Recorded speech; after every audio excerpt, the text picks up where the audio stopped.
మన ప్రభువును రక్షకుడైన యేసు క్రీస్తు అతి శ్రేష్టమైన పరిశుద్ధ నామంలో అనుదిన దైవ కృపా కార్యక్రమాన్ని వీక్షిస్తున్న దేవుని బిడ్డలైన మీ అందరికీ పేరు పేరున ప్రత్యేకమైన శుభాలు తెలియపరుస్తున్నాం.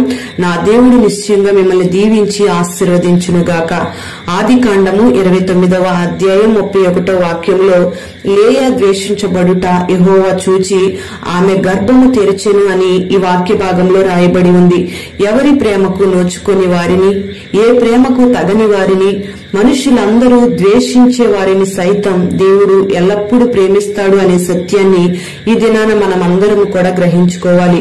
మనుషులందరూ కొన్నిసార్లు అందం లేకపోయినా, ఆస్తులు లేకపోయినా, ఐశ్వర్యం లేకపోయినా, అవసరతలు తీర్చకపోయినా మనల్ని తృణీకరిస్తూ ఉంటారు. మనుషుల చేత తృణీకరించబడినప్పుడు ఆ బాధ భరించలేనంతగా ఉంటుంది.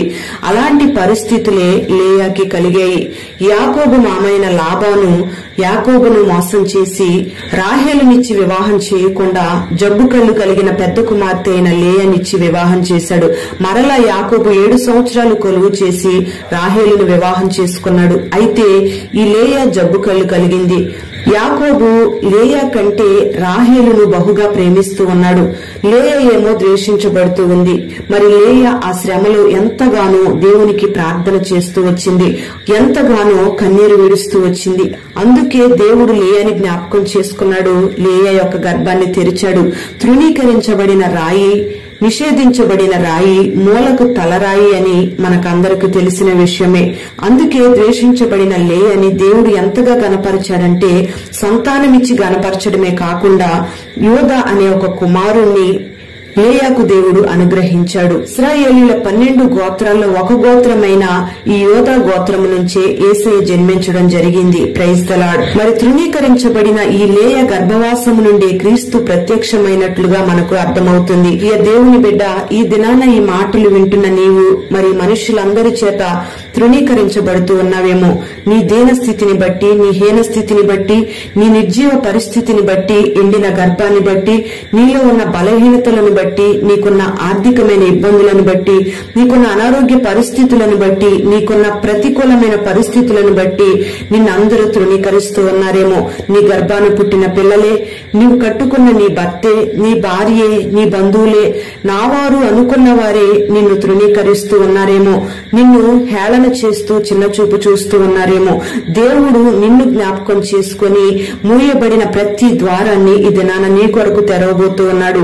నీకు కలిగిన ప్రతికూలమైన పరిస్థితులన్నిటినీ కూడా అనుకూలంగా మార్చబోతూ ఉన్నాడు. నీలో నుంచి క్రీస్తు ప్రత్యక్షమయ్యేటట్లుగా ఆయన మహిమను ఈ దినాన నీ జీవితం ద్వారా ప్రత్యక్షం చేయబోతూ ఉన్నాడు. ప్రియ దేవుని బిడ్డ, మరి దేవుని మాట మీద నువ్వు విశ్వాసం ఉంచి తృణీకరించబడిన నీవు, నీ శ్రమలను బట్టి ద్వేషించబడుతున్న నీవు లేయా వలె దేవునికి నువ్వు మొరపెట్టినట్లయితే, కన్నీరు విడిచి ఆయన పాదాలు పట్టుకున్నట్లయితే దేవుడు నిశ్చయంగా ద్వేషించబడుతున్న నీ పరిస్థితులను చూసి లేయా నోటి నిండా నవ్వును కలుగు చేసినట్లుగా దేవుడు నీ జీవితంలో నవ్వును కలుగు చేసి నీ ద్వారా ఆయన మహిమను ప్రత్యక్షం చేసుకుని నిన్ను ఒక గొప్ప సాక్షిగా నిలబెట్టబోతున్నాడు. మరి ఈ దినాన అట్టి కార్యం నా దేవుడు నీ జీవితంలో జరిగించి నిన్ను ఆశీర్వదించునుగాక. ప్రార్థన. పరిశుద్ధుడైన తండ్రి, ప్రేమ కలిగిన దేవానికి స్తోత్రం చెల్లిస్తున్నాం. ఈ దినాన ఈ మాటలు విన్న నీ బిడ్డలందరినీ పేరు పేరున మీరు ఆశీర్వదించండి.